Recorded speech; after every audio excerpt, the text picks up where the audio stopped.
Hello and welcome to the Wait What podcast. Is that good? Did I do good? That was good. Very good. Damn, I son. don't think I've heard you raise your voice like that before. I didn't think Mitch had that sort of a volume. Yeah, exactly.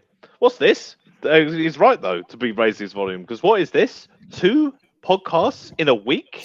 What is it, 2022? What is this? What are we doing?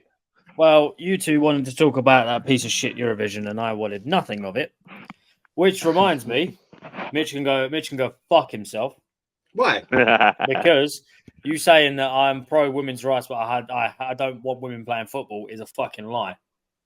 We've been through this. We've been through this before. I dislike watching it because I dislike the quality that's in it, and I said the problem is grassroots level. So don't give me that shit. I also said slander me while I'm not only here. mild. It's mild misogyny at best. No, I'm telling you, the problem is at grassroots level. The training is not adequate. Liam, I also said if the video gets 200 views and 200 likes in a week, you'll watch the next year's Eurovision.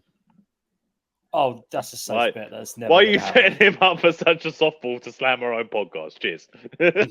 Yeah, that's never happening, mate. Like, I'll look at it right now. I'll look at it right now. And you watch It's not 199. Great. We'll look at it right now. Yeah, Look at it thanks. right Well now. done, well done, Mitch. Look Well right done, mate. Yeah, I'm safe, mate. In how long? A week. Yeah, I'm safe, bruv. Yeah, I'm sweet. Yeah, I'm safe as houses. Cool. I knew Well, you weren't going to watch please. it, so that's why I put it high. Please, if you are watching this episode, watch that episode to try and make Liam watch Eurovision. But it's not going to happen. Yeah. No chance. What we are doing this week. Oh yeah, sorry. I was gonna say, do all the stuff that it says down below. If you're watching on YouTube, you see our socials scrolling across all the time. If you are listening to the audio version, may not be helpful for this episode. I don't think.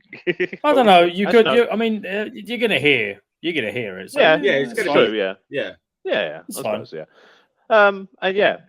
What we're doing is we're going to play a choose your own adventure story game from the interwebs. We're going on an adventure. Yeah, and we'll see like where it takes us. We found this story, which was what was it called? 1066, the aftermath. Battle of Hastings 1066, the aftermath. There we go. So it's up the William the Conqueror and the Normans, beating all those Saxons and some of the Vikings as well. Yeah. 0800 00 First. the Chronicles. That's all you know from 1066. Yeah. There was also a battle of Hastings. At Hastings, yes. You ever been to Yes. Hastings? I think I have. Have you been Caravan, to obviously. bad. I think It's a so. I place- don't know. Have you been to Battle? I haven't got any scars from it, so I probably I can say I yeah. mean, Get there's away a with it. place. There's a place Is that in Hastings stolen? called If Battle. I say I've been to battle, is that stolen valor? No. No, then okay then. There's also a place in Hastings called Battle. Is there a place Anyway, in battle called so- Hastings? Maybe. So Mitchell's going to be the one that's in the games master. In this case, I guess. I Me click and Liam. button. Mitch Me is and the Liam will storyteller be- button presser. Me and Liam will be working together to make the right choices, I guess. And Horrific. yeah, we've got a little thing to read all the text out. Let's get cracking with the knacking. Means you Yeah. don't have to listen to Mitch read. Yeah. Amazing times. Let's get on with this then. These are end times. All around you is the smell of warfare. Acrid smoke from the campfires, piss and refuse from the latrines, sweat from the men, Ah, and fear. You smell that too. oh, These men have reason to be afraid. You have spent the last few months fighting King Harold's enemies, only to march double time to confront his most dangerous yet, William of Normandy.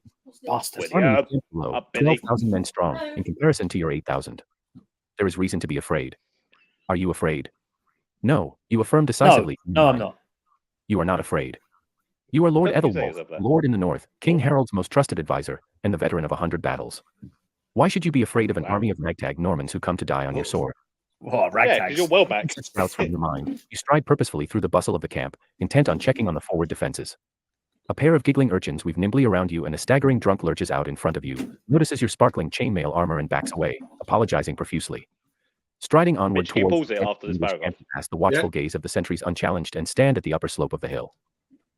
Right, so from what I could gather so far, we are Lord Athelwolf, Lord in the North, King Harold's most trusted advisor, and a veteran of 100 battles. So we're double odds. We're double odds. We're a Saxon. We're not afraid because we haven't got a fight in the front line. Shaking off such doubts from your mind, you stride purposely through the bustle of the camp. I like that. We're bolting through. Checking on the forward defense. Okay, giggling urchins around you and would you like me to slow the speaking down? Should have stabbed him. No, we're recapping. I'm just making sure that I've got it straight. Yeah, so we're in our own camp at the moment, and everyone's like, we're checking the forward defenses. Okay, cool. Play on. Hill. You are not alone. Another man sits on the hill, wreathed in the shadow of the setting sun. Drawing closer, you recognize him as Aquelin, a minor lord, but stalwart fighter. Ooh, his face is stone, his jaw grimly set, and his eyes staring out at the horizon. Looking over his shoulder, you see the black smoke smearing the red evening sky. In the distance, the town of Hastings burns. In the blurry uncertainty of the setting sun, you cannot tell if the glisten of his eyes is tears or just the sparkle of dying sunlight. Aquelin's son, you remember, was put in command of Hastings garrison. Above the tree line, you can just make out the crackle of flames. Hastings burns. You said tree line? What the fuck's a tree line? That last bit was rather poetic. So this geezer's a minor lord and a good fighter, it seems, but he looks like he could have lost his son. So we got three options. Yep, go on, Mitch. Offer your condolences. Remind him his son could be alive, or just silence. I don't think we should offer our condolences. I feel like we're not pussies. We're not bitches. Yeah. Well, yeah. I was more thinking of we're not going to just like say that. Just because we see the burn, your son must be dead. Sorry, bro. Yeah. Remind him his son could be alive, or just says, I feel like silence is the best option. But then again, we've got to say something, surely. If we remind him his son's alive, we're going into battle. Let's put it that way. That's what's going to happen. All right, we'll do that then. Yeah. You're reminding him his son could be alive. Yeah. Yes. Bingo, bango. Hope. Adamantly, you grip him by the shoulder and turn him to face you. Kneeling, you look him in the eyes, grasping his shoulders with sudden. Is this safe for work? Listen to me, Aquelin. Your son may not be dead. Every hour men from the garrison at Hastings enter our camp. There are survivors. Do not give up hope so soon. Aquelin sighs raggedly and seems about to disagree, but instead nods fiercely. Yes, that's right. Yes, you're right. I cannot give up hope. My son could still be out there. Of course. His conviction appears slight, but at least you have gotten his attention away from the blaze of Hastings buildings. Yeah. Aquelin exhales swiftly, opens his mouth to say something else, then closes it and remains silent, yet the words are plainly on his mind, trying to slip free like hounds on a leash. At last he speaks, grim and quiet, little more than a whisper. Can we win this battle? What kind of question is that? I would have preferred it much if he'd have whispered, "Can we win this battle?" Can we win this? Yeah, in your ear. I will say, while he's who's kneeling? Which one of us is kneeling again? The pizzazz that the narrator has is zero. Terrible storytelling. Terrible. So, what do you say? Can you win this battle? Yes. All the fear and anxiety of the English army expressed in the musings of one broken man. Can we win this battle? Well, we're not going to say no. Yes, no, I don't know. Yeah, we've got yes, no, or I don't know. Well, yes. If the question is, can we win this battle? Well, there's more as well. We've just been like peacocking through the camp. Yeah, we're checking out our defenses. We don't want to turn up and be like, I don't know if we can win this one. We're going to get our asses handed to us. We're all dead. Run. I mean, yeah, we've got to say. Yeah. The question is, can we win the battle? It's not will we win this battle. It's can we win this battle. So yes, of course we can. We can do anything, mate. Yeah. It's 10:66 though. I didn't hear no bell. Simple as that. I didn't hear no bell. It's not over until it's over. Those Normans yes. don't know what's coming to them. Yeah, Yeah. we'll go yes. No surrender and all that jazz. This is not our time. What? Yes. You bark, with a sudden harshness that surprises both Aquelin and yourself. Oh, I didn't realize that was... Yes! You continue in a softer tone. We can win. This is not the end. In your mind there is no room for doubt. You cannot afford it. Behind the screen of trees the town of Hastings royals with flames and the Norman Williams horde assembles. Royals? Yep. Cool. There's only one option, and the option is to leave. Leave. We're going to make like a tree. Make like a tree and leave. Go, leave. Right. Oh, Yeah. Harold. Oh, King Harold. Harold. King Harold. Aquelin continues to stare into the flickering glow of the burning town. Ooh. His face is stony, unfathomable. You turn to leave, picking your way through a patch of muck gingerly. Yummy. Pressing down with your foot, you assess the ground. Ginger muck. Certain patches are dry, but the soil is perilously loose. All it will take is a night of rain to turn the battlefield into a muddy hell. Well, Great. you think to yourself, at least the mud will hurt the Normans worse than us. Ethelwolf. A voice interrupts your musings. Oh. A very familiar voice, deep and booming. It is the voice of Harold, your Batman. king. Oh. At just under 6 feet, he stands a head taller than most, and is just on par with yourself. Both his beard and He's hair under are 6 fiery foot. orange, and both are thick and wild. It's ginger Well, too. His bod and his body muscular, but you notice a distinct bulge in the leather jerkin around his midriff. His What? infamous Whoa! Whoa! unpunished. Wait a minute. Balls. Any bastard.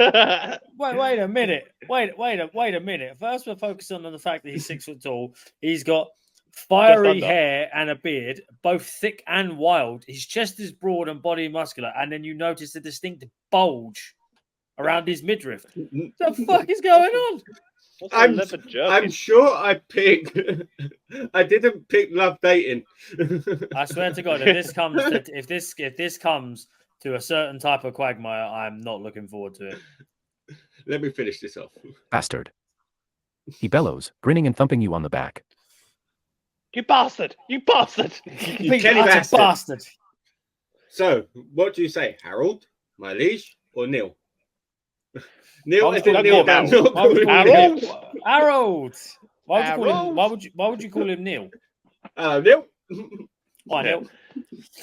Well, the question is, do we say my liege, or do we drop to a knee like a bitch? I don't think It is feel like if customary we to s- kneel to the king, but It then is, again, but the king I is want to ginger. stay hard. Yeah, The king one of is ginger. The king is ginger, so king is I can't be ginger, yeah. kneeling to a ginger person. You know And he's what I a Kenny mean? I can't- bastard. He called So me a we'll call him bastard too. Like, he Yeah. called us a bastard. He's shorter Yeah, than we- 6 foot and ginger. Who does he think he is? I say we call him my liege. Yeah, I mean, I'd love to see what happens if he calls him Harold, but I don't really want to die Harold. this close. Harold, Yeah. Close to the start beginning. again. You know what I mean, Yeah. I'm not. I don't want to start again. my liege. My liege. My liege. Obedience. Oh. Inclining your head respectfully, you murmur solemnly. My liege. King Harold laughs madly, and then punches you lightheartedly on the shoulder. Oh, knock him out. You always were a mannerful bastard, Ethelwolf. Chuckles, Yeah. long and low. You're a ginger Come, cunt. I haven't seen you since our last battle. That was 2 bloody months ago, near as. Where have you been? Avoiding me, have you? We're ginger, so. You laugh, your respectful tone undone by his amicable nature. If I went to another feast of yours, I wouldn't fit into my mail. He shakes his head Huh. ruefully. You should learn to unwind more. Live your life, you know. Speaking of, how's your wife? You want to fight? You nod solemnly. She fares well, and yours? Harold snorts derisively. Fat and ugly, as always.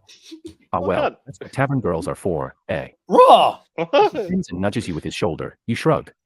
Harold notices your expression and laughs again. As chaste as a damned priest.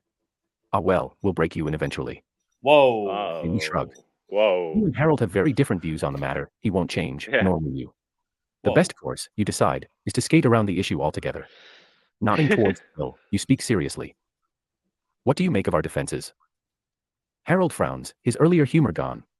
He throws up his hands irritably. My kingdom depends on a hill and 5,000 farmers. You shake your Wow, head. that's not good. 5,000 farmers and 3,000 warriors. Harold nods. Aye. True enough. Aye. Aye. We'll make this Aye. William pay for every inch, if nothing else. Whoa. He squints at the hill in the fading light. The scouts say William has 4,000 cavalry. You shake your head decisively. No cavalry in the world can break a strong shield wall. Harold laughs bitterly. Our shield wall isn't strong. It's weak. Half of the bloody farmers don't even own shields. Shut bastards. Goddamned useless bastards. Huh. Surveying the hill thoughtfully, 2 plans come to mind. Ooh. You could craft wooden stakes and plant them along the hill, disorganizing the horse charge. Or you could create makeshift shields for the conscripts to help them hold the line. The carpenters will only have enough time to do one of the 2 tasks. You must choose which one you believe is more strategic. Craft stakes or craft makeshift shields?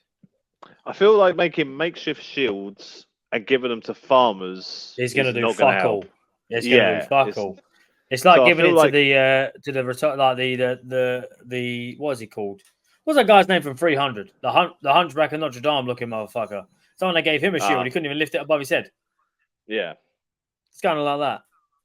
Yeah, I mean, like they're not experienced fighters, so having them go up against like a full cavalry charge at them kind of thing is obviously not. We've just makeshift as well. Like they're like wooden shields.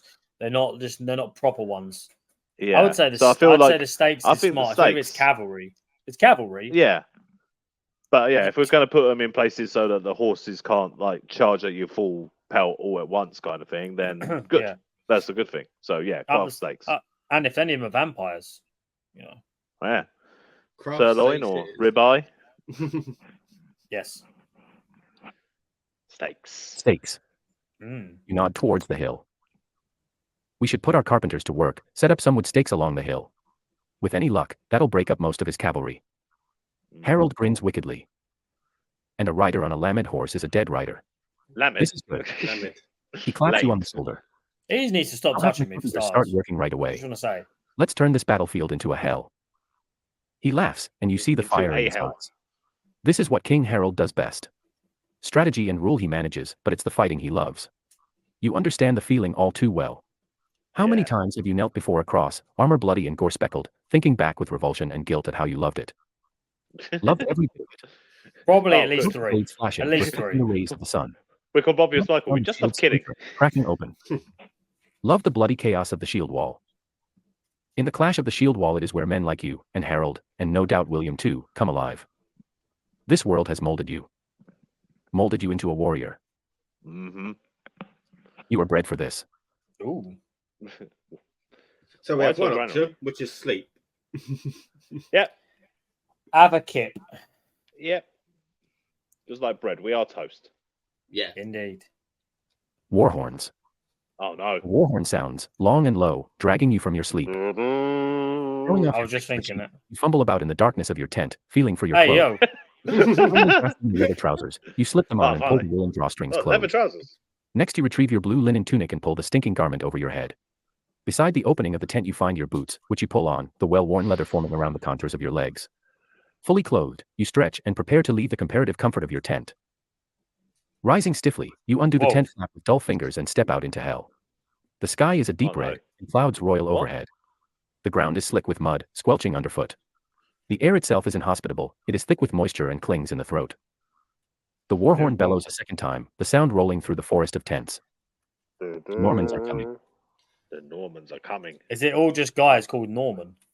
Like tech guys and stuff? Yeah. William Norman, Dave Norman, Greg Norman. Norman. So you only have one option, which is prepare for battle. Yeah, let's prepare for this battle then. Swingers. Male shirt. Your squire, an orange-haired young farm boy with a pock-scarred face and an easy smile, drags your chest armor to where you wait impatiently, listening for the sounds of a Norman advance above the chaos of the camp's preparations. Like a stirred anthill, the English encampment is abuzz with activity, men fetching spears and armor, running to and fro, assembling into companies. Opening the chest, your squire first removes a thick jacket of hardened leather, which you will wear under your mail shirt. Thank you, Hugh. You say to your squire and tousle his curly orange hair absent-mindedly. Hugh grins shyly and then proceeds to bring forth the next piece of armor, the mail shirt itself. Yeah, fuck. Beautifully forged, the chain links shimmer in the dawn light. As the light bounces into the metal, thousands of scratches can be seen, sanded down but still visible, the marks left behind by thousands of blades. This mail shirt has been in your family for generations, stretching back. I feel like a lot of this story could just... Slipping into the Get metal dressed. garment, you feel your squire tug at the leather lacings in the back, tightening the mail shirt around your body. You breathe in deeply, and as your chest expands, so too does the mail shirt, acting with the familiarity of a second skin. Next come the metal strips, a personal favorite of yours. Each strip is made of tough iron, and each is covered in serrations and scratches. These you slip under your trousers and Hugh helps lace them tight to your legs. If an enemy were to try and stab at your seemingly unprotected legs, their sword would merely slide off the hidden plating, unbalancing them and allowing you to slip under their defenses. With your shin plates cleverly hidden, Hugh unwraps the last piece of armor, your helmet. Masterfully crafted, it gleams in the sun. Complete with cheek guards, a nosepiece, and spectacle rings to protect the eyes. Surmounting the front is a snarling metal wolf's head, which stares proudly forward. Nice. Slipping the helmet on and tightening the chin strap, you grin, canines shown. Time to kill some Normans. Yeah. Back in time for tea. Right. Find your men. Find our men. Find our men. We haven't had many choices so far, so let's Fuck see how out of this here, Hugh, you bastard. Orvin. Orvin meets you at the edge of camp. A priest and a warrior, an Ariu and a Christian, Orvin has been your stalwart follower and friend for nearly 2 decades. An Irishman, Scotsman, and a grin, filled with pre-battle adrenaline. Although Orvin is not technically in command of your men, you have left your normal commander, Garen, back at home to guard your wife and children with a skeleton crew. Oh. Garen away, Orvin is stepping in. Trust him. He is a good commander for you. He is amicable and courageous, but also capable and firm. In peacetime, he would lack the rigid authoritarianism necessary for drilling the men, but right now they need a man to keep them confident. Orvin inspires confidence. He isn't especially tall, but he is solidly built and a force to be reckoned with. Why is everyone short and ginger? His beard and hair are both jet black, and both are kept in place by various bone rings. That, and his sparkling green eyes, give him a look of mad fanaticism that men are all too happy to follow. Nice. You provide the encouragement, and Orvin provides the fire. Together you are a killing force. Orvin fingers the axe at his belt restlessly. Should we go to the shield line? There is still probably an hour or more before the two armies actually meet, as men are ever reluctant to face a shield wall, but being early couldn't hurt. So, do you want to go to the shield wall? I have a question. We have some time to talk. We have some time. Let's talk. I have a question. Yeah. Was the Battle of Hastings fruity? Maybe. Because I'm seeing a lot of why are we focusing on that he's got jet black hair and beard and sparkling green eyes? Sparkling green eyes. It's adding to the scene. Is it though? Is it? You got to put. You must be immersed into it, so it's immersing you into the scene. Are you going to go to war? Or are you going to kiss? What's going on? Yes. I hope that option comes up. So do I. What do you want to do, Liam? Should we go to the shield wall? Well, if we stay and talk, it might happen. You never know. What's going on here? Well, I feel like if we don't go to the shield wall and they attack, because when we don't get there in time, we're going to get murked. Yeah, that's a good point. I think we should get there early. You going to the shield wall? Yeah. Let's kill some Normans. Fucking ain't Norman. The shield wall. Most men are already at the edge of the camp, loosely organized into their respective groups. You find your soldiers lounging in the grass to the left of King Harold's men. Some laugh and cajole with each other. Some sharpen their weapons idly. Others play dice with Harold's housecarls. One has undone his breeches and is calmly urinating in the direction of William's army. In short, of the 70 warriors under your command, not a single one looks concerned or frightened. Good. That makes you proud. Most of these men you trained since boyhood, and for many you serve as a father figure. When they stand beside you at a shield wall, you have absolute confidence in your safety. They would risk their lives to save yours, and you would do the same for any of them. You only wish you could say the same for your Ferdman. Nearly 150, and every single one looks terrified. What? You can hardly blame them. In the clash of a shield wall, it is the Ferdman who bear the brunt of the assault. To break a shield wall, aiming for its weakest combatants is a common strategy. With Harold outnumbered to begin with, more Ferdman than normal will be forced into the front ranks. The continued success of the English nation could well depend on their spirits. I'm guessing they're the farmers. Approaching some of your men, who greet you amicably but respectfully, you instruct them to spread some of your ale reserves amongst the FYRD. Although you always fight sober, many of your men prefer to battle under the comforting haze of ale, and so long as they remain sharp enough you permit it. Some men just aren't capable of facing the sheer brutality of a shield wall sober. Someone calls your name. Turning, you see Harold waving to you from the midst of his group of housecarls. He grins excitably, filled with the same mad energy that bubbles inside of you. His armor is expertly wrought, fine mail links that shine red under the ominous clouds. At his belt a gold-hilted sword rests in its sheath, and slung across his back is a heavy Danax. His round shield is thick and red, and is emblazoned with his personal banner, the Fighting Man. A symbol as legendary as King Harold himself, the Fighting Man depicts a golden warrior, wielding a Danax and round shield. His face is filled with the mad joy of battle, and under his watchful gaze the forces of England will stand against the Norman tide. Moving closer, Harold clasps your forearm with his free hand. Ready. You nod fiercely. Always. He smiles, but for a moment you see a flicker of emotion cross his face. Tiredness. He opens his mouth slowly, mulling his words. Once this war is over, I think I'll dash. One of Harold's housecarls interrupts the conversation. My liege, the Normans are advancing. Oh, the Normans are advancing. Harold leaps back into action.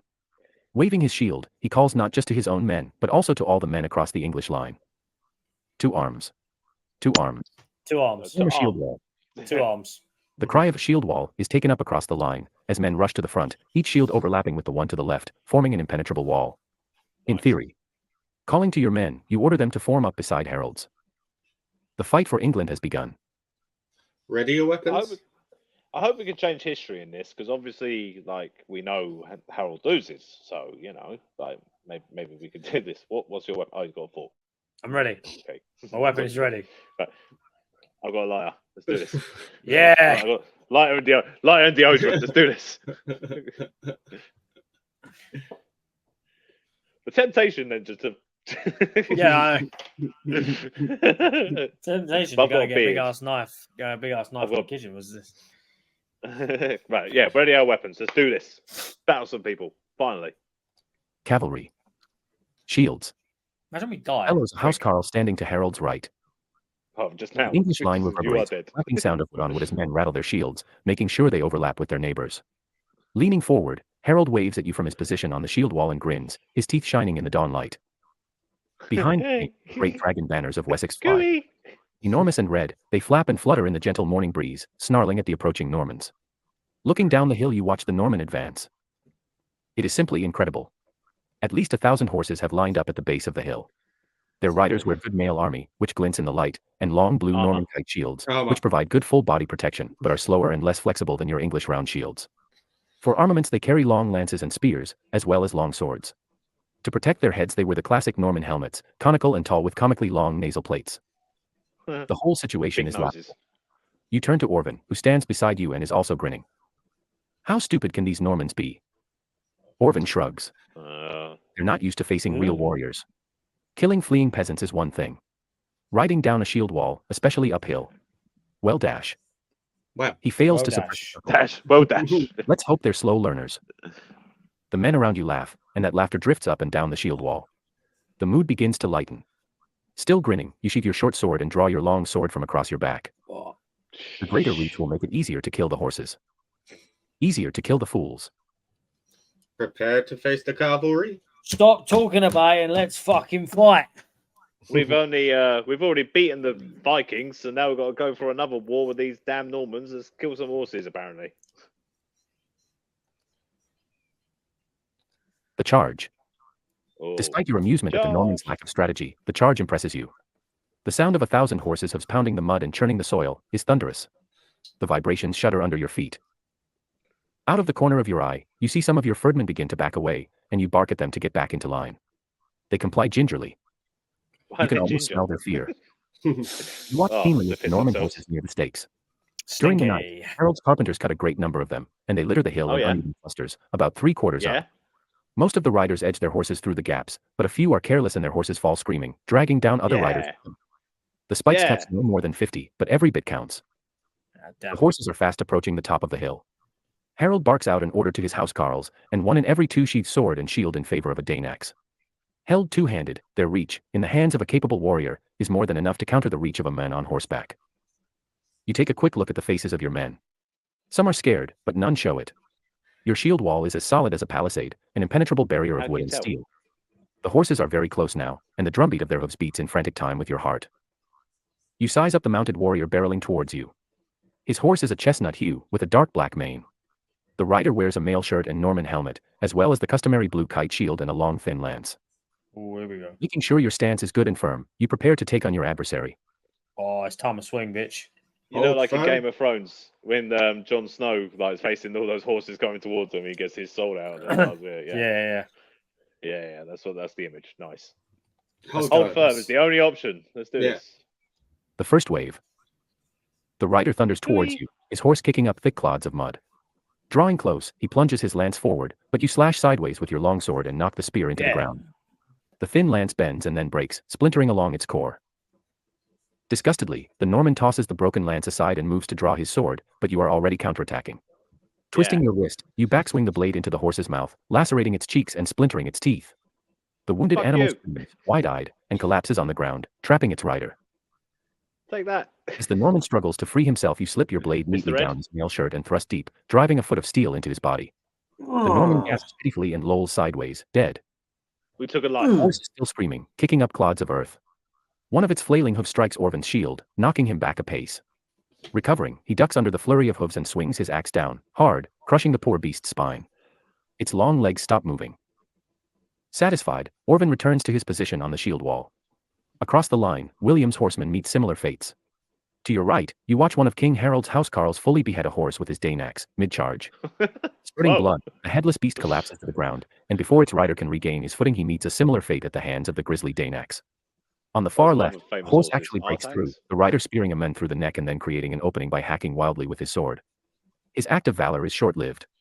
The Ferdmen swarm the rider from all sides, butchering him with their axes and scythes. The breach in the line quickly closes. The Norman horsemen who are still alive turn tail and ride their horses back down the hill. The top of the hill is spattered with the corpses of horses and their riders. Perhaps a full 3/4 of the charge were vanquished. Orvan, his face slick with horse blood, grins at you. You grin back. And you kiss. The shield line has held. We made the right decision.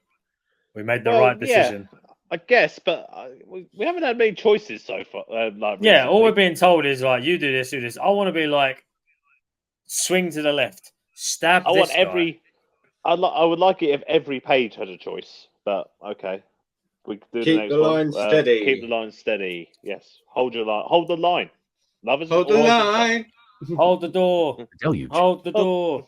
For almost half an hour, you wait. At the bottom of the hill, Norman forces swarm, but make no attempt to push forward. By now, your heavy linden shield is weighing your arm down, and your muscles are beginning to tire. Loosening the straps, you place it carefully on the muddy soil, and motion for your men to do the same.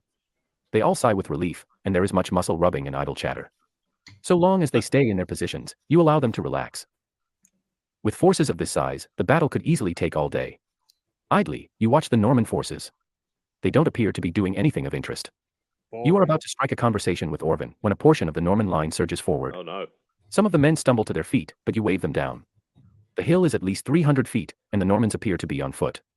You stare at the mass of men in a state of bewilderment. All of them seem to be fairly lightly armored, none of them sparkle, like the men in mail shirts do. Suddenly, the advance stops, not even halfway up the hill. Why they would just stop seems ridiculous, unless... Dash. You leap up and call out frantically, not just to your men, but to everyone else across the line. Shields. Shields. You tear yours from its resting place, fasten it to your arm, and then hold it above your head. Other men follow your lead. Just in time.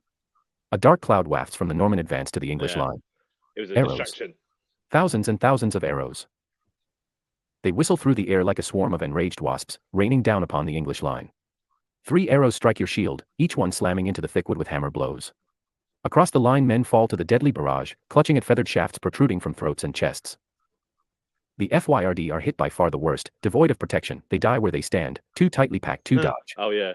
For a brief moment many seem on the point of breaking, but warriors in the rear give some shields. back in line and try to protect them with their shields. The effort is mostly futile, but it helps reassure them. In all the commotion, the screaming and shouting, the whistling of arrows, you almost miss the noise. That unmistakable drumbeat of horse hooves. By now the horses are quite close, and the arrow rain has stopped, as the Norman archers are wary of killing their own riders. You drop your shield down and heft your long sword. Oh, here we go. Shields forward. Shields forward. Hold the line. Lovers is always on. Shields drop forward and interlock, forming a solid barrier to thwart the Norman riders. You focus on the rider charging towards you. He has his lance couched under his arm and pointed directly at your shield. Ha, what a pussy. As he approaches the line, a javelin, thrown by a man behind you, pierces the horse's chest. The animal screams and froths blood. It drops to its knees and pitches forward. You take a half step closer and thrust your longsword straight into the Norman's throat. He chokes hot blood and keels over, falling on top of his dead steed. Nice. You nod in satisfaction. In front of you there now lies a barrier of 2 dead horses. Looking left and right, you survey the battle line.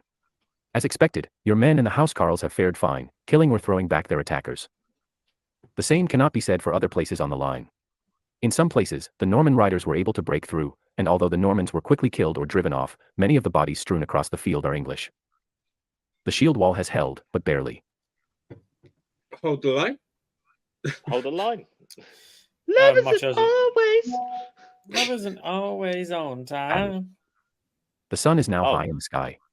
You have lost track of the hours and the number of Norman attempts. Every attack is the same. First comes the barrage, then the charge of cavalry. The FYRD has been decimated, perhaps a third have either died or run away. The toll on the warriors has been lighter, but not less serious. Desertion, King, your soldiers have been hit hard, and many of their bodies lie limp along the battle line. You and Orban are still in fit shape, although you are both tired, and your arm aches from holding your shield, which has been gnawed to splinters by the constant rain of arrows. Shield. A painfully familiar whistling fills your ears. Groaning, you lift up your shield to ward off the barrage. You're just so tired. Keep holding the line. Keep holding the line. Oh no, I got a feeling I know what's coming. Well, we haven't had any choices to do anything else. You have no idea what time it is, but the sun is beginning to lap at the treetops, and a blissfully cool evening breeze wafts around you. You crouch in the blood-soaked mud, behind the shadow of a horse corpse. The blood is everywhere. It coats your sword. It is spattered across your mail shirt. It is smeared across your face. For the first time in a long while, you want to throw up. The battlefield is littered with corpses, human and animal. Mostly human. Mostly English. Only a quarter of the FYRD are still alive. No, that's not right. You look around briefly. Maybe a sixth. No one has remained unscathed, not even Harold's legendary housecarls. The shield wall has been effectively broken. Men huddle in small groups behind the cover of dead horses, each spattered with arrows. Oh, no. To stand out in the open is to die. You peer over the top of your horse carcass. You have done grave damage to William's forces, but they are still numerous. In fact, as you watch, you see men advancing. Your hand twitches, an instinctive raising of the shield hammered into your brain by years of training. However, you pause briefly. The masses of Normans aren't archers or cavalry. They are infantry. Thousands and thousands of foot soldiers. Throughout the day, William has sent them at you, but never in these numbers. You grip your sword. The end is near. Fight. The end is nigh. Fight! Right, let's fight, Steen, fight. The advance. The Normans advance, neat and orderly. Their armaments are very similar to that of their riders. Most wear mail shirts, and those bizarre conical helmets. Some carry axes, most carry swords, but all have the customary Norman blue kite shield. That, at least, is some consolation. Whereas you English fight as a cohesive team, the Normans tend to fight as individuals, because the kite shield, although effective, cannot interlock with that of a neighbor's. Despite your weakened state, a lone Norman is still a dead one. You crouch low behind the horse corpse and wait. The familiar jingle of mail shirts heralds their arrival. Beside you, Orvan bristles, but you put a cautionary hand on his shoulder. You want them close. You wait a moment more, then leap out. Your long sword snakes forward, lashing out at a Norman's face. He raises his kite shield to deflect the blow, but as he does, one of the men on your right sweeps his blade down and cuts into the Norman's ankle. The man screams and drops to one knee. Orvan's axe crushes his jaw. You press into the gap and push the Normans towards Harold's housecarls, whose bloody Dane axes make short work of the thin kite shields. Ducking under a Norman sword thrust, you stab forwards and get the man. Kicking him aside, you search for your next opponent. And find no one. The Normans are retreating. To your left, you notice King Harold. He waves madly with his axe, and men are surging forward alongside him. With a sudden shock, you realize he is trying to rally the men and charge downhill, towards William's retreating infantry. Do you want to follow Harold or stay back?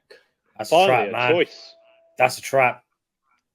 Why? You reckon? Why would, knowing the amount of loss we've had, they charge forward, several die, and then they start running back downhill? You think they're going to unleash like a whole load of archers again? Like a load of arrows? They know we've got no shields. So stay back? But if we stay back and they release arrows, we're on our own. And we're going to die on our own. We'll go out fucking swinging. But either follow Harold or stay back. If we stay back, are we a deserter? No. I feel like we can. I feel like we can stay back and like observe the situation. I also feel like we should follow him, but I feel like it's a trap. But we didn't kneel to him. We called him my liege. We are on his level. He's maybe slightly above us, but we are on his level. Yeah. Stay back. Stay back. Stay back. Stay back. Both in agree? We stay back. Yeah. I'll back that. We'll stay back. Cautious. Some of your men are beginning to join this mad charge. Waving frantically, you call them back to your position. Most capitulate, somewhat reluctantly. With your men beside you, you pause to get a better look at the retreating Normans. There is something very wrong here. This retreat is far too organized, too simultaneous. The Norman foot soldiers are increasing the distance between themselves and the beleaguered English soldiers. The pounding of their feet grows fainter, but another pounding grows louder. Horse hooves. You stare with horror. Harold has thrown off his battered shield and carries only a Danax, which he wields two-handed. He is completely out in the open. Instinctively, you turn and race towards him. So, do you shout Harold? Fucking trap. The king? I knew it. It's a fucking trap. I knew it. There's no point shouting Harold. He's going to turn and look at us. So shout protect the king. You shout Harold, it'd be like in the films when you hear it when they stop and they stop and look. Harold. They stop like in the camera, just looking, and all of a sudden they just get like an arrow through the neck. Yeah, no. And that's when they go like, no. Yeah, you fall to your knees and go no. Or as I say, you fall to Hands your knees in the air and like go that. No. Oh, you fall to your knees and go no. Protect the king. Oh, Harold, no. Protect the king. You Protect maniacs. You blew it up. Damn you. Damn you all to hell. Protect the king. Exclamation mark. Dave. Yeah, protect the king. God save the king. Protect the king. You cry, and several weary housecarls bound into action, following your lead. You sprint towards him. He half turns towards you, and flashes one of his charismatic bright smiles. Why? The single arrow that flies through the air surprises you more than Harold. Curving gently, it hisses downward and slams into his eye. Damn it! He lets out a startled cough and staggers backward. You keep running towards your king, but a Norman rider canters in front of you, blocking your way. Turning his horse neatly, the Norman swings his blade and opens your king's throat, spraying blood. Harold falls to the ground, dead. You falter indecisively, filled with wordless horror and remorse. So kill the bastard! Kill the bastard! Rally your men or kill the bastard. Kill the bastard. If we kill the bastard, though, we're going to leave ourselves out in the open. We should fall back and rally our men. Kill the bastard. It's the first time we've had a choice that literally, word for word, if you're not watching it, actually says, kill the bastard. We're kidding Pack. Yes, kill Pack. Are we killing the bastard? I feel like this is I feel like that's a trap again. What if we try to fall back and we just get like chefed in the back and we're dead? No, we're falling back towards our men and we're going to rally them and to face whatever's coming towards us. So at least we're going to go out like with everyone around us, give us the best chance. Or we could go out in a blaze of glory and kill that the bastard. That was the other one that we didn't do. All right, I'll leave it up to Liam. If he wants to kill the bastard, no, don't leave it up to me. Because I want to kill the bastard, but I don't want to die now. You know what? Fuck it. For entertainment value, bollocks. Kill the bastard. Kill the bastard. We've been sensible so far, and I was right about it being a trap. Fuck it. Kill the bastard. Kill the bastard. Oh, full tilt as well. Vengeance. You sprint full tilt at the Norman rider. Your shield feels heavy on your arm, so you toss it aside. Seeing your approach, the Norman wheels his horse around to face you. He knees his horse into a canter, driving it straight for you. At the last moment, you drop down and slide along the mud of the hill, under the belly of the horse. Thrusting upward, you plunge your blade deep into the horse's gut, drenching yourself in thick blood. Lovely. The horse collapses, but you roll out from under it. You leap to your feet quickly. The Norman rider is slower to rise.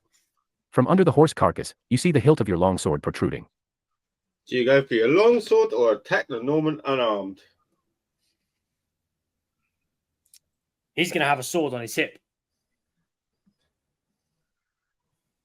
What do you think? I know. Vengeance leads to hate. Hate leads to fear. Vengeance leads to fear. Fear leads to hate. Hate leads to suffering. We've already turned to the Now, dark side. Go for your lightsaber. I mean, longsword. Go for your longsword. Go for your longsword. Avenged. The Norman struggles to rise. His leg is broken. He stabs at you feebly with his sword. You knock it aside and retrieve your own, pulling it from the horse's stomach with a sickening wrench. Shoving the rider onto his back, you stand over him with your sword raised high. For Harold.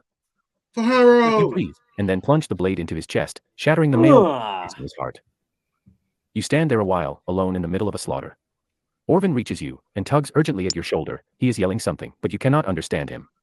The words sound far away, small. You see a Norman on horseback charge towards you. He wields a cudgel. You make no attempt to dodge.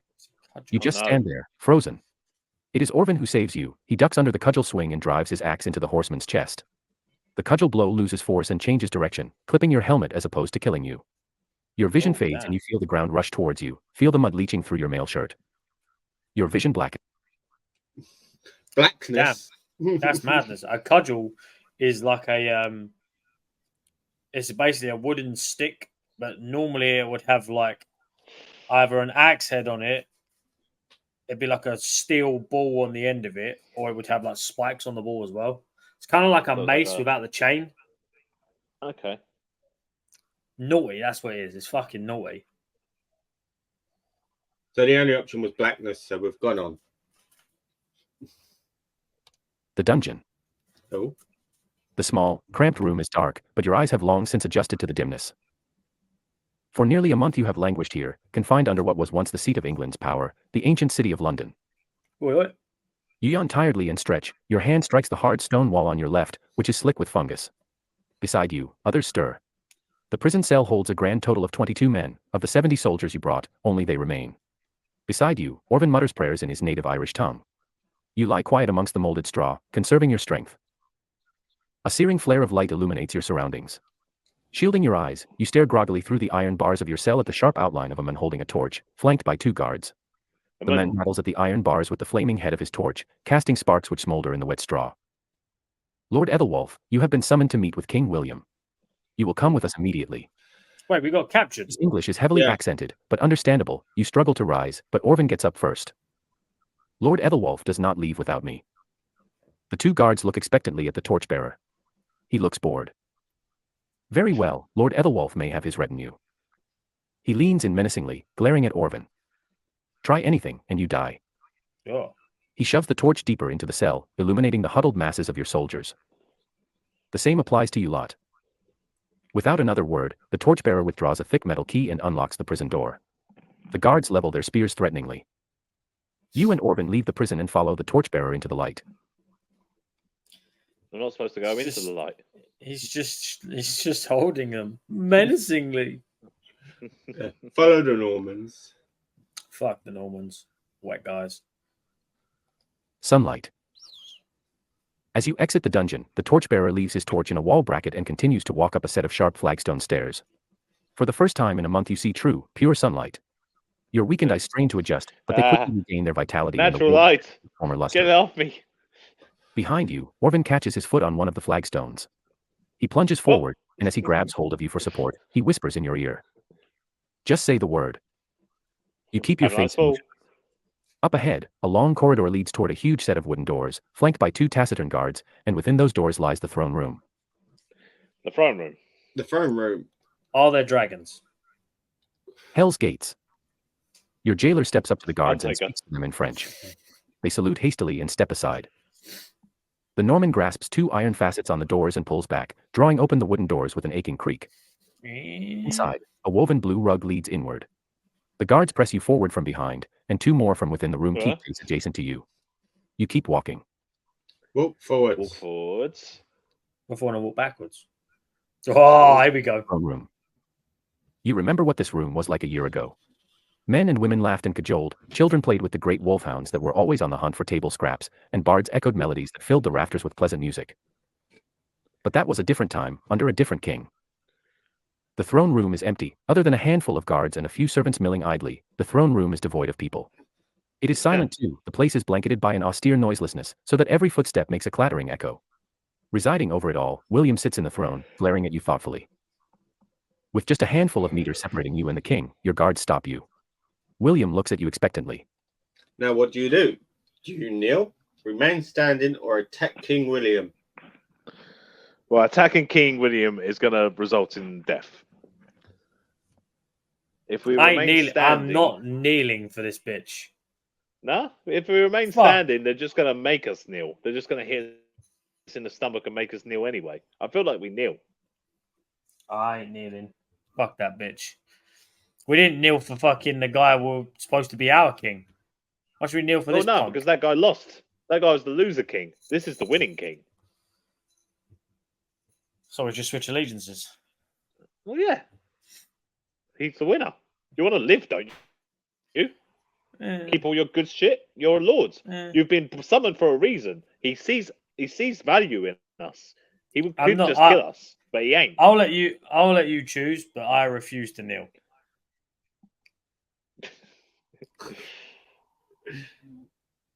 So what are we doing? Kneeling? William. Okay. Are we attacking King William? No, we're not attacking King William. As much as we both want to, we know it's not a good idea. Remain standing. Okay. We're gonna get hit. We're gonna get hit in the stomach and made to kneel. I'm okay with that. Loyalist. You remain stonily silent and stiff as iron. William sneers and barks a command in French. The two guards behind you force you and Orvin to your knees. William smiles patronizingly. He speaks softly, in an English that is only faintly accented. I cannot imagine how tiring it must be to stand all the time. I thought you might appreciate a break. Oh, I want to kill him. Thank him, remain silent, or attack King William. Remain silent. I don't want to say thank you, because if I want to say it, I want to say it like a sarky bastard. It doesn't give me the option. So remain silent. Yeah. Look like a hard bastard. Iron and blood. You hold your tongue, but anger wells up inside of you like a storm, like an enraged beast trapped inside a frail cage of flesh and bone. Beside you, Orvin notices your anger and tenses up. Every muscle in his body is ready to spring into action. Even William notices the tension and waves discreetly to the Norman soldiers behind you. You feel cold steel pricking at your back. William glares icily. He leans forward. You might be wondering why you are still alive. No. That's French. He shrugs sardonically. No. William pretends not to notice your insolence. The North has proven especially difficult to pacify. I could have you executed and place a Norman in charge. However, I believe the peasants would disapprove, and I would prefer to keep them alive. He pauses briefly, mentally collecting his words.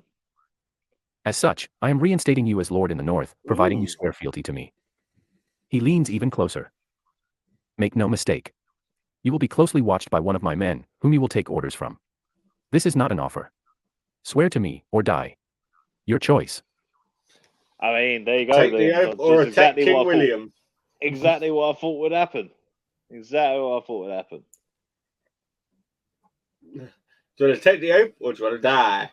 I think I'd rather die. Nah, there's only one option. We're going to keep being Lord of the North, man. We are Ned Stark. It's fantastic. No, we'd be dead by now if we were Ned Stark. He didn't die till the end of the first season.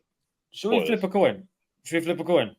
Yeah. Well, hold on. We're coming up to near the hour mark now for the recording kind of thing, so we could attack King William and end the episode. Attack the king! I want to take the oath. I want to kill him. If we attack King William, it's just going to result in death, so we've got to carry on. Let's take the oath. Let's see where this goes. If he kills us anyway, I swear to God. He ain't going to kill us anyway. Take the oath? Take the oath. Fealty. You swallow your pride and your anger. You think of your family, your wife and children. Exactly. We It love still our feels wife. like cowardice. A Norman page timidly places a worn copper cross in your chapped fingers. You grip it limply and speak the same oath that you gave to Harold not a year earlier. At the end, William smirks, and you drop the copper cross disgustedly. See? With a casual wave of his hand, William dismisses you from the throne room. He knows. Your audience is over. He knows we're still pissed. Disgusting. It's all right. We're alive. Leave. We get to fight another day. Rather would have died. Leave. There we go.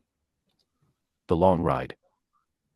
Although the sun is high, the frigid December air pierces your bones, and you draw your tattered cloak tighter around your shivering form. Once outside of the city walls, the Normans give you back your weapons and your horse. Your men are released, however their weapons are not returned to them and the horses they are given are lame sway-backed farm horses. Ah, Your own horse is a magnificent charger named Thunder, a black stallion measuring 15 hands in his withers. He has been trained as a war horse, and his gnashing teeth are strong enough to snap bone, yet when he nuzzles up against your hand his eyes are soft and his lips are gently. You pat him affectionately on the cheek and then swing into his saddle, feeling the leather's familiar curves. Your breath floats fog-like in the cold air, you wait impatiently for your men to get mounted, your hands are beginning to burn. Once your men mount their horses you ride north, homeward bound. Homeward bound. Eastbound and down, loaded up and trucking. They go through the race, it can't be done. The long road.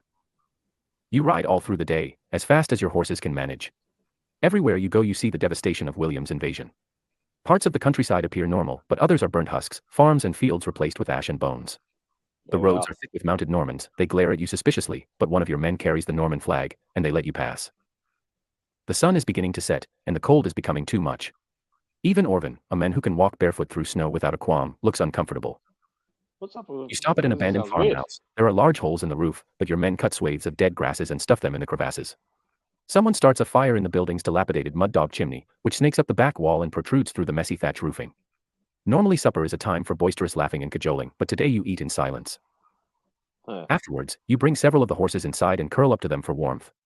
Despite the uncomfortable ground and chilly temperatures, Thunder's flank is soft and the methodical rhythm of his heartbeat is oddly calming. You drift off into a dark, dreamless sleep. So we slept spooning our horse. Yeah. Wake up. Wake up. Wake up. Traveling. You wake up stiff and smelling distinctly of horse. Getting up, you strap on your swords and get your men moving. Orvin kicks some of the stragglers into action.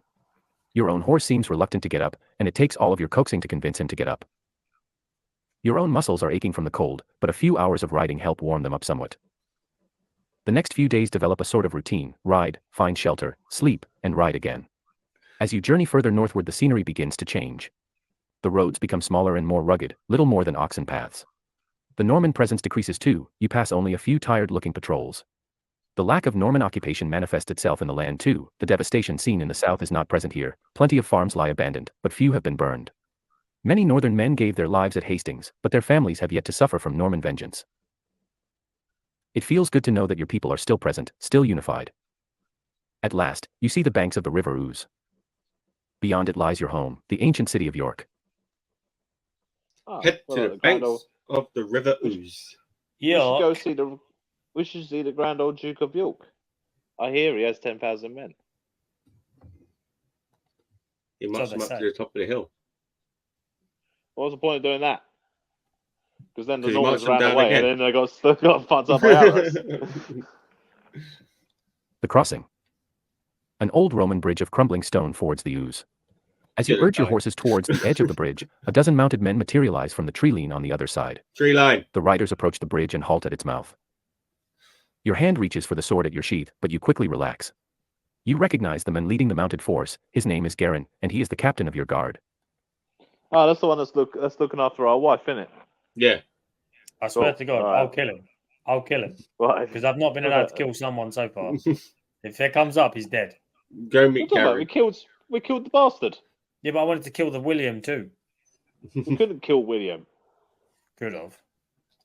Garin. Would have been stopped. Dismount and hand the reins of your horse to one of your men. Moving briskly, you cross the old stone bridge. On the other side, Garin dismounts and hurries to meet you. It has been several months since you last saw him, however he hasn't changed a bit. He wears a mail hauberk, and his shield, emblazoned with your snarling wolf sigil, is slung over his back. On his left he wears a fighting sword, shorter than your long sword but almost twice as thick. On his right he carries a vicious-looking seeks, a heavy stabbing dagger perfect for thrusting through mail links. His face, like much of his body, is scarred by a lifetime of fighting. He is bald, and his hooked nose gives him a predatory, reptilian look. His eyes are hard, flinty, the eyes of a soldier. Don't tell David Icke. You meet in the middle of the bridge and he clasps your forearm warmly, his face shows relief. Our scouts saw you coming, I came as soon as I could. Whoa. The Lady Catherine will be overjoyed to hear that you are back. Catherine. You feel your heartbeat rise. These months without her have been far too long. You can almost see her, like an apparition drawing you homewards. Footsteps echo on the bridge behind you, Orvin has joined you. He speaks to you, but his eyes are fixed on Garin. We should ride to the villages first. As their lord, you owe them an explanation. Everyone there has a relative who served in your FYRD. They deserve an audience. Garin glares contemptuously at Orvin. A lord does not serve at the beck and call of his peasants. Maybe if the useless sods had held the line, we wouldn't be in this predicament. Ah, sods. Orvin takes a step towards Garin. Garin's hand drops closer to the lethal-looking dagger at his hip. Orvin keeps his hands well away from his weapons, in an open show of contempt. Do you want the common folk to rebel against us? What harm can it do to delay Ethelwolf's homecoming by a few hours? Both of them turn expectantly towards you, waiting for you to settle their dispute. Do you agree with Garin or Orvin? So, Garin thinks that we should go. No, he thinks that we should go straight home. Orvin thinks we should Garin go says Garin says we owe them a explanation. No, he doesn't. No, he doesn't. No, Orvin says that. Orvin thinks we should go. We owe them an explanation. Garin says we should just go home. I mean, we kind of do owe them an explanation. We kind of just folded after the thing. So. Well, yeah, and I mean, yeah, we don't want our people rebelling against us. We're gonna need their help. Yeah, we need peasants. The peasants are revolting is not what I want to hear. No. So you don't agree? So agree with Orvin, yes. And Plus, he went to battle with us. He would have killed the king. Thoughts of your wife and children burn inside of you, but a good lord's first priority should always be to his people. You nod to Orvin. I will ride down to the villages. Garin, send us some of your men as an escort. Garin obeys, but his lips are curled in an ugly sneer and he refuses to even look at Orvin, who wears a distinctly smug expression. Garin's definitely been fucking my wife. Temporarily on thoughts of homecoming. A good lord's duty is to his people, after all. You mount your horse and ride towards the town of Witcheston. Witcheston? What the fuck is that? What, in York? I thought in York. Yeah. Into town. Right. Witcheston. You smell the town before you see it. Yummy. A horrid combination of sewage and rotting thatch permeates the crisp December air. The town has perhaps 100 homes at most, with most people living in farmsteads around the surrounding area. Normally, the town would be fairly quiet, however today is Wednesday, market day, and the town is filled with crowds of villagers from the farthest corners. Wednesdays the night we usually make love. As your horses move through the center street, villagers hurry to make room. Some cheer, but others eye you with suspicion or even fear. At the center of the town, you hold up your fist and your party draws to a halt. A crowd quickly gathers, all eyes are on you. Pausing to gather your words, you address your people. We stand together, you must be strong, or I am truly sorry for your losses. We need to politics. I'm truly sorry that you feel that way. I'm sorry you feel that way. Yeah. We need to politic this correctly. So you must be strong. Or we stand together. Yeah, I'm truly sorry for your losses. Sounds very It's out, yeah. Yeah. I'm truly sorry for your losses. I would say experienced none. Yeah, I didn't lose anything. Yeah. We stand together. You must be strong. We ride together, we die together.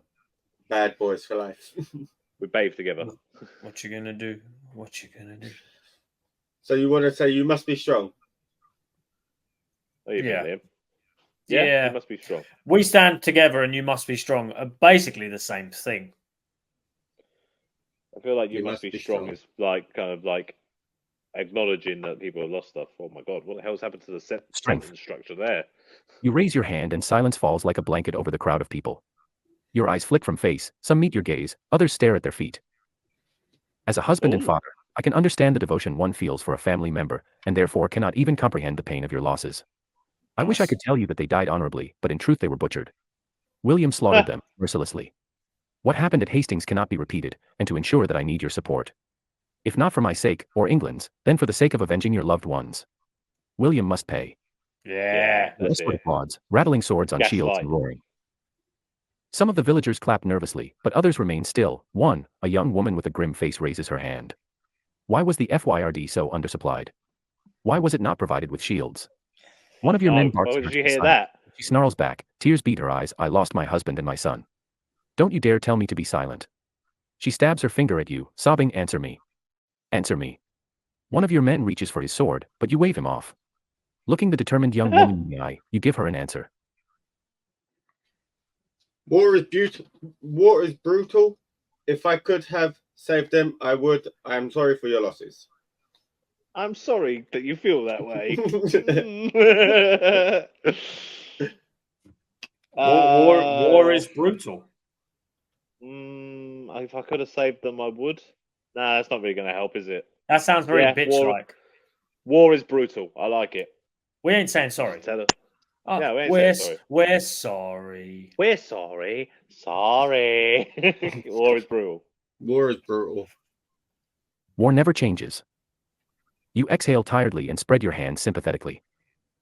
I am sorry, truly I am. Oh, no. By joining my FYRD, your husband and son were put in a dangerous position, and regrettably they were killed.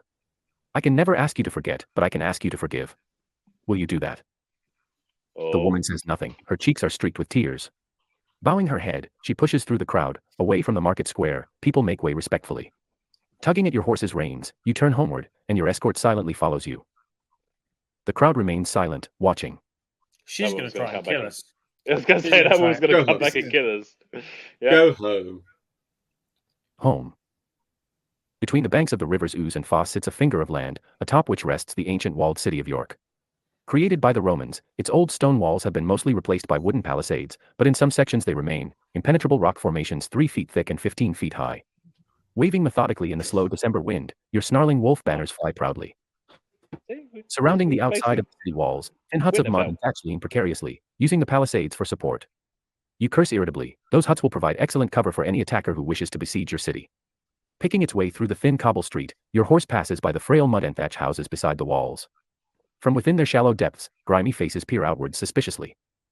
From atop the walls, a young man in an ill-fitting mail shirt challenges you. Go no farther. Who are you? A grizzled veteran with a scarred face and gray hair cuffs the younger man over the head. Open the gate, you idiot, it's Lord Ethelwolf. The young soldier blanches fearfully, stammers a pardon, and practically leaps off the palisades platform to unbar the gate, a massive 4-meter structure of wood and iron. The gate opens inward with a heavy groan and the young soldier, still looking suitably embarrassed, waves you inside. As you pass, you grin at him good-naturedly. You are home. I thought I was going to give you the option just to be like, yeah, that guy. Just be like, it's okay, it's okay, it's okay. Send him on his way, and then just look at someone else and go. I've already seen the options. I know which one we're choosing. The courtyard. The courtyard is a chaos of raised voices and the neighing of horses and the splashing of mud, which coats the ground. It has been churned loose from the frosty ground and warmed by the trampling of hundreds of feet. Across the courtyard from you is the inner keep, a building made from Roman stone and patched with Anglo-Saxon woodwork. It is where you host your warriors and organize meetings, and it also functions as your personal quarters. You should organize a meeting soon, but it would be wise to meet with your family first. Find your wife, find your son, speak to Orvin, speak to Father Wilfred. How much longer is this bitch going to go? God damn. We have been in war for so long. We are finding our wife and clapping some jigs. Finding your wife? I swear, if she's pregnant, swear to you now. Ooh. That motherfucker dies first. That motherfucker dies first. Find your wife, yeah? Find your wife. Catherine. Moving with dreamlike purpose, you navigate the halls and passageways within your home. Standing outside the door to your quarters, you fingers feel the familiar shape of the door handle, which opens at your touch. The room is plain. In one corner is a chest of clothes and in the other is a fur bed. On the bed sits your wife, Catherine. She is angelic in form, swathed in a pale white dress with her long golden hair flowing effortlessly down her shoulders. Her face transitions from shock to delight. We married Rocket, guys. Smiles and her bright blue eyes sparkle. Vaulting into your arms, she embraces you, long slender arms twined around your body. Wait, how big are her tits? Her lips caress your cheek, and she whispers quietly in your ear. I missed you. You kiss her back. I missed you too. I missed those. Oh, sorry. Your eyes settle to the door in your room, through which you enter to your daughter's room. Catherine's eyes follow yours. She's sleeping. She grins coyly, kissing you passionately.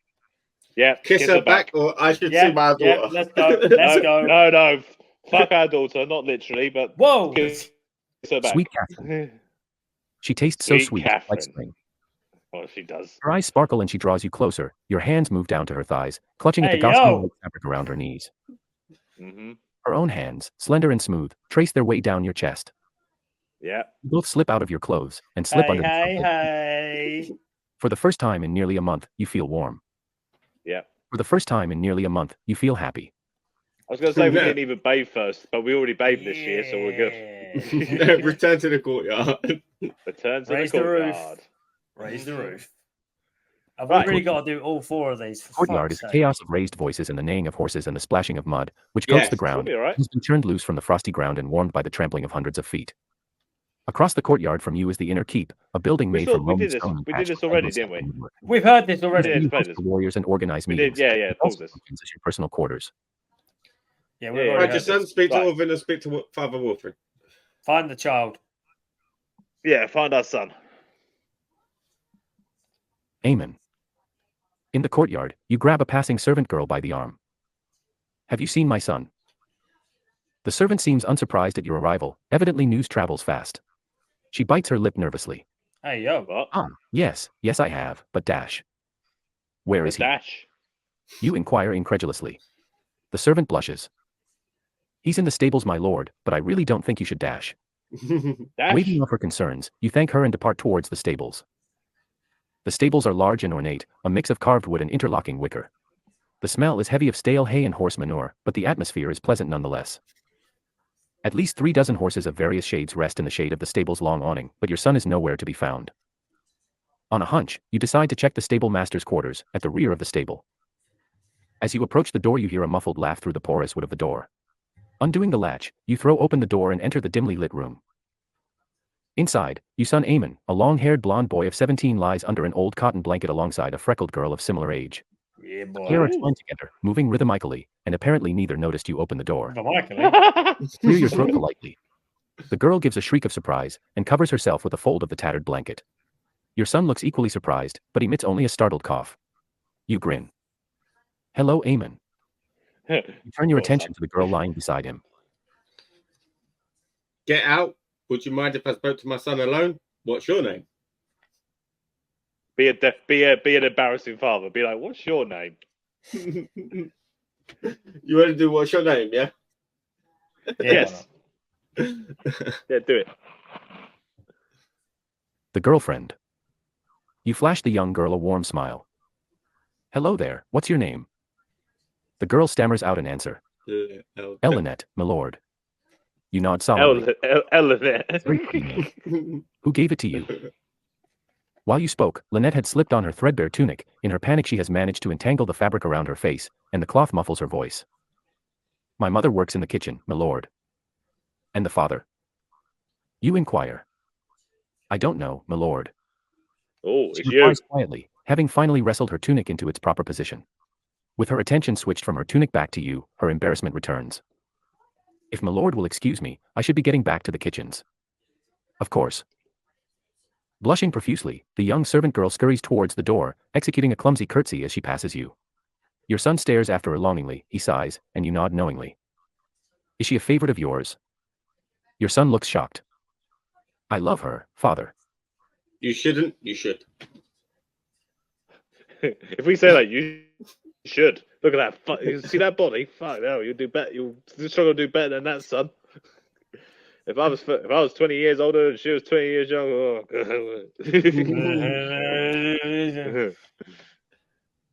You should. Well, so, I have you know, me and your mother just met up recently, and we just had our own little reunion, if you know what I mean, son. Yeah. Ro. Don't you know? I mean, I feel like the right answer is to say you shouldn't as a king, because he shouldn't be messing around with servant girls and that. No, he shouldn't be doing that. So, but then let's say Your you son's should. gonna kill you. And we're gonna be progressive king, medieval king. That So you're gonna go. You son. should. Yes. Liam, you okay with that? Yeah. Encouragement. You exhale quietly. You remember all too well the pangs of young love, and with any luck your son will come to his senses eventually. You force a smile. I'm sure she feels the same way, and I'm glad you found someone to occupy your time with. Your son smiles, relieved. Pulling on his trousers and tunic, he embraces you warmly. You hug him back, holding him close to your chest like you did. Wait, where's that hand bit? Father. Turn him sideways. Circle your eyes. It's good to see you too, Amen. Before your son can notice the dampness around your eyes, you slap him gruffly on the back. Oh, all right, get yourself cleaned up. I'm organizing a meeting soon and I want you there. Your son nods happily and exits the stable master's quarters. Your thoughts turn to Lynette, and you have an uncanny worry that your son's infatuation will not ebb anytime soon. Or maybe it will, you think, with young love. It's always so hard to tell. It's alright. If you fuck her, then he won't like her anymore. Return to the courtyard. Yep. Oh, So do the speak with Orvin or speak with Father Wilfred? Speak with Father Wilfred. Yeah? Yeah. The church. You decide to pay Father Wilfred a visit. The man has served your family for nearly 40 years, and he has served you personally as teacher, mentor, and advisor. As a person, you harbor a vague dislike for him, and the feeling is mutual. However, you can trust him to give good advice, and for that reason you set off in the direction of the huge stone church that towers above every other building within York's walls. The church, St. Peter's, was built nearly 300 years ago, and it has stood against the tides of 100 bloody wars. Staring at the immense building of hard-cut stone, you are overcome with a sudden monumental certainty that one way or another, the church will outlive you, and everyone else. Something about its towering austerity lends to its aura of chilling weariness, like the pressure of an invisible hand. You never really liked churches, and a career as a soldier has done little to improve the situation. When you enter the building, you can feel the judgment, the guilt, bearing down on you. You have defended your kin and country with the ruthless efficiency of a trained warrior, and for that you have been condemned. Ruthless efficiency. Our free weapons. No one says this, of course. The priests are always tactful and subservient, listening to your confessions with dull faces, but you sense their fear. They watch you like a caged animal, one that could at any minute turn on its companions. Whenever you touch one of the priests, you see the undeniable flicker of disgust that bolts across their faces for the briefest of instances. Whoa. To them, you will always reek of blood. Shouldering your emotions, you push open the thick oaken doors that bar your entry to the church. Enter the church. Enter the church. Take me to church. Father Enter the Wilfred. dragon. Father Wilfred kneels at the far end of the church, prostrate before a towering sculpture of Jesus upon a cross. He is dressed in a plain woolen robe that drapes loosely across his skeletal form. His hands are spotted with age, and his left shakes incessantly. His lips are thin and chapped, and they move loosely, muttering prayers in Latin. As he whispers, his head bobs slightly, shaking the wisps of white hair that sparsely cover his head. You wait patiently for him to finish, ignoring the suspicious glances of the other priests. Your eyes drift upwards, where a lengthy tapestry occupies the farthest wall. You spend the next 5 minutes perusing it idly, watching grotesque caricatures of heathens smolder in the depths of woolen flames. At last, Father Wilfred finishes his prayers and struggles to rise, heaving awkwardly against a weathered can that shudders under his minute weight. You offer a hand, and he regards it with unhidden distaste, as though you had presented him with a human heart as opposed to an offer of aid. You withdraw the hand tactfully and Wilfred gets shakily to his feet. Fuck you, Wilfred. He looks you up and down, as though he expects you to suddenly dematerialize. You're back. You nod, trying not to think back on your less pleasant schooling days. How fare the people? Father Wilfred looks at you with grudging respect. His teachings of angels and gospels have long since faded from memory, but his teachings on the importance of a Lord's people have remained steadfast in your mind. They fare as well as one might expect. They grieve, and you cannot deny that their grief is largely your fault. You exhale tiredly. Wilfred grabs your arm. We have our differences, you and I, but we agree on one thing: a Lord should never. We're not so different, you and I. You nod and begin to speak, but Wilfred cuts you off. I did say that. I know you must hate the Normans, but if you rebel, you will lose, and it will be the people, your people, who will suffer because of it. You cannot rebel against King William. The old priest coughs harshly, his battered lungs quivering. He spits out the last sentence. If you rebel, we will all die. I won't rebel, or I will rebel. I will rebel. I'm not going to rebel. I'm going to rebel. I'm not going to rebel. Yeah. We'll rebel. Because he's going to die anyway, the old cunt. I will rebel, yeah? I will rebel. We're going to tell him straight. I will rebel. With a rebel yell. You lean in. I got more. Who do you give your loyalty to? His answer is immediate and unequivocal. God. Your snarl, taking another step forward. Well, my loyalties lie with England. Always. You would be wise to develop a similar mindset. Father Wilfred watches you coldly. Get out of my church. Livid with anger, you storm out of the church, pushing open the heavy oaken doors and breathing in the calming December air. Good. Right, cool. Now, We return pissed to him the off. book. I like it. Sorry you Yep. feel that way. Do you want to speak to Orvin or organise a meeting in the Great Hall? We're not going to speak to Orvin. Let's just organise this meeting in the Great Hall and just see what happens. Can we die already? The council. Someone The Great Hall is truly deserving wants of to play the word clubs. complete. The walls, which are old Roman stone, stretch 10 meters skyward before reaching the peaked wooden rafters, which support a thick roof of plated wooden We could have shingles. died already. The hall itself is rectangular, at least 20 by 10 meters, and filled with 4 long wooden tables, and their accompanying Only 4? can seat more than 200 men. Currently, that's quite the hall is empty, except for the small number of people you have entrusted to be a part of your council. Around one end the leftmost table sits Catherine, Eamon, Father Wilfred, Garin, and Orvin. As you walk down the length of the room, all eyes are on you. You greet everyone with a formal, all-encompassing tilt of your head. Catherine winks at you mischievously, Eamon grins cheerfully, Father Wilfred leans on his walking stick, glaring at you with his cold, calculating eyes, Orvin watches you carefully, and Garin looks his Wilfred. With everyone present, you begin. First order of business, is there anything seriously important that I should know? Garin clears his throat briskly. There is actually something of large importance that needs discussing. Catherine winks at you mischievously. Listen to Garin. We fucked earlier. Wow. Down with the Normans. You motion for him to continue. Yeah, let's get down with the Normans. Our scouts received some interesting news. A Norman patrol, 5 horsemen, rode into one of your villages. What? He pauses for a moment, trying to remember a detail. I think it was Witcheston, or maybe Ausford. We were just He in waves away Witcheston. the factoid as unimportant. Anyhow, when the patrol entered the town, they were ambushed and murdered by a number of your villagers. Awesome. You hold up a hand to interrupt him. Did any escape? Garin nods bitterly. One of the bastards managed to slip away. He's probably halfway to Nottingham by now. You curse under your breath. This is bad. Very bad. You look around the table. Clearly, this situation is in need of our attention, now. Father Wilfred speaks first. His voice is reedy and thin, but the high rafters help project it. We have to punish those responsible, as unfortunate as it is. If we do not prove to the Normans that we are on their side, the death toll will be far more numerous than a few villagers. We have to find who is responsible and give them a fair trial. Garin snorts derisively. We don't have time for that, and we can't spare the men to go on some wild investigation. If we are going to prosecute the villagers, just give me 3 men and the authority to prosecute. We ride in hard, kill a couple villagers, and put their heads on stakes. Easy. Father Wilfred sputters indignantly. How can you talk of murdering innocent people? You monster. You dash. You dash. Orvin raises his voice over Father Wilfred. Are either of you thinking straight? Are we really going to punish people for killing Normans? We should be rewarding them. Your son adds his voice in agreement. You look to your wife, who shrugs her shoulders unhappily. All I want is for us to live through this. I want to support Father Wilfred, but ultimately, the choice is yours. Everyone watches you. The room is completely silent. Do nothing. Prosecute the real instigators. Kill several villagers to restore order. I say do nothing. We can't kill the villagers because they're going to turn on us. Oh yeah, don't kill the villagers. All they did was kill Normans. That's not a bad thing. So I don't want to prosecute the real instigators. I agree with wasting time. I say do nothing. I agree with Orvin. Yeah, up the Orvin. Up the Orvin. Yeah. Stick with Orvin. He's Irish. Salutary neglect. We will do nothing, of course. These are our people, and they are taking up our fight. I have never betrayed a comrade in arms, and I never will. My decision is final.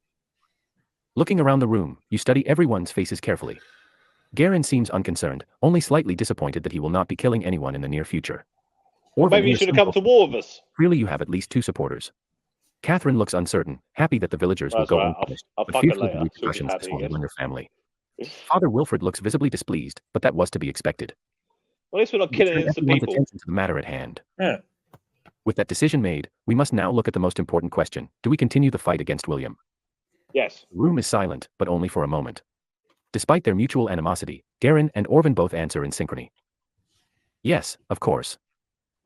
Your son quickly agrees, slamming his palm on the table, which creates only a dry slap. He blushes and tries again, this time slamming down his fist. The table utters a heavy thud. Well done, We son. should fight the Normans. Stab your chest. Stab your chest. Catherine looks less sure. Her deep blue eyes lock with yours. Remember your family, Ethelwolf. Father Wilfred is far more adamant in his protests. We cannot rebel. It will kill us all, don't you all see that? This isn't a game, people will die. Once more, everyone waits for your answer. Go to war. Shut the fuck up, old timer. Shut Silent. the fuck up, old timer. Your failures are your own, old man. Your time has come, old man. War. War. We're going to war. War. Yeah. What is it good for? You smile slightly. What, in your opinion, Garen, keeps society from crumbling? He shrugs. A strong man with a strong sword. And yeah, penis. His eyes flick briefly to the ceiling in annoyance. And fealty, I suppose, oaths. You nod solemnly. I happen to have all three. I am a strong man with a strong sword and an oath to serve England. Was there ever even a choice? We are a nation of people who have lived here since the dawn of time. Why should we suddenly just give that up, because some foreigner beat us, once? Are there not still fighting men in England, people who ache under the yoke of Norman occupation? Maybe someday England will be lost, but I will not see it in my lifetime, nor the lifetime of my children. We fight. Father Wilfred, of course, takes an immediate dislike to this. Hurry up and Killing die. is only optional, but if we follow this path, then our deaths are certain. Also, you speak of oaths. Yours. You cannot also It will be give so oaths very to me. soon. Maybe so, but to him I swore only to serve and protect. To King Harold I swore eternal fealty, which, I believe, would take precedence. Father Wilfred looks unconvinced, but he is in the minority and remains static. Garen and Orvin, both seasoned veterans, are pleased that they will be taking up arms, and Eamon is hopeful that he will be allowed to join in. Only Catherine remains uncertain, but she says nothing. You clap your hands together briskly. William mentioned that he would be installing a Norman advisor at York. We should prepare to give him a warm welcome. Orvin nods quickly. I'll double the watch, we'll see them long before they get here. Good, tell them to keep their eyes open. At this time in winter William won't be able to send a large party of men. Tell your watchers to look for a few well-armed riders. You breathe in deeply and you can almost taste it. War is in the air. Cool. Next is 1 month later. I feel like we should end here because, we have done an hour and a half of this. It's not ending. That's all I'm saying is that we've done an hour and a half. We're supposed to be doing shorter, one episode shorter, and the bitch is going long as per usual. Yeah. Obviously, if we ever do Dungeons and Dragons, that will go for many hours.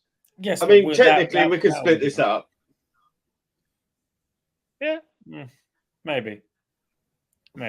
Well, if he has or hasn't, you have just found out by watching this episode. The second part of this episode, or possibly the long first part of this episode. Yeah.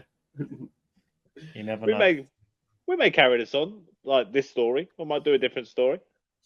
I feel like a different story with more options would be better. We'll play around with it a bit more. We'll see if we can carry this one on, because I want to see if we get to die or not.